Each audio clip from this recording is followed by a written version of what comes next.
தொழிலாளர் விரோத சட்டங்களை கண்டித்து இடதுசாரி கட்சிகள் மற்றும் விடுதலை சிறுத்தை கட்சிகளுடைய கூட்டணியாக தமிழகம் முழுவதும் இன்று கண்டன ஆர்ப்பாட்டம் என்று நடந்து கொண்டிருக்கிறது. அதனுடைய ஒரு பகுதியாக கிருஷ்ணகிரி மாவட்டத்தில் இந்த ஆர்ப்பாட்டம் என்பது நடந்து கொண்டிருக்கிறது. இந்த ஆர்ப்பாட்டத்திற்கு கண்டன உரையாற்றுவதற்காக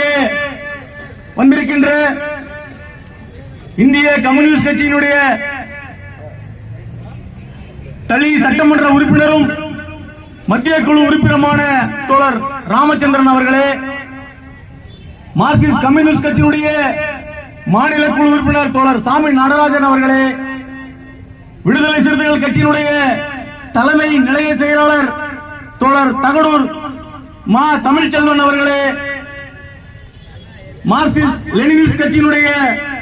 மத்திய குழு உறுப்பினர் தோழர் சந்திரமோகன் அவர்களே மற்றும் கூட்டணி கட்சியினுடைய மாவட்ட செயலாளர்களே, தோழர்களே, நண்பர்களே, பெரியவர்களே,